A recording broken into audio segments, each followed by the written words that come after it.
DD Dinakaran Y சேருவேன், நான் தூங்க மாட்டேன் அப்படின்னு தூக்கு போட்டு சாவுடா. 2 பேரும் தூக்கு போட்டு செத்துருங்க, அரசியல் நல்லா இருக்கும். அப்ப இவங்க 2 பேரும் ஒழிச்சுட்டா ஏடிஎம்கே நல்லா இருக்கும். இந்த மாதிரி நிறைய பேர் இருக்காங்க. அப்ப களை எடுக்கலாம்ல. இபிஎஸ் எடுக்கிறாரு, எத்துன்னு தானே இருக்காரு. யாருக்கு பயப்படுறாரு? எவனுக்கும் பயப்பட வேண்டிய அவசியம் அதிமுகக்கு இல்ல. எடப்பாடியார் கரெக்டா எல்லாத்தையும் நல்லா பண்ணின்னு போறாரு.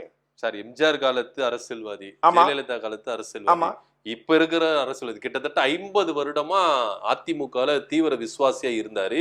இபிஎஸ் அப்படின்ற ஒற்றை காரணத்துக்காக தான் நான் அதிமுக விட்டு வெளியிருந்து மாற்று கட்சிக்கு போறேன் அப்படிங்கிறாரு.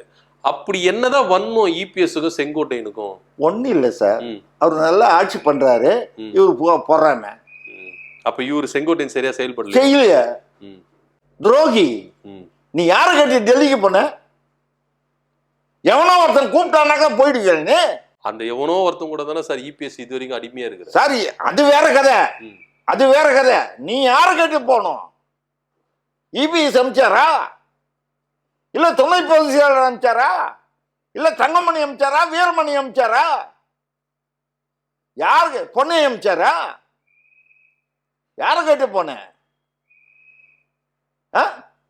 முந்தானத்து யார் வீட்டுல மீட்டிங் நடத்தின? முந்தானத்து இதே செங்கோட்டையன் யார் வீட்டுல தூதரா வந்து பேசிட்டு போனாங்க?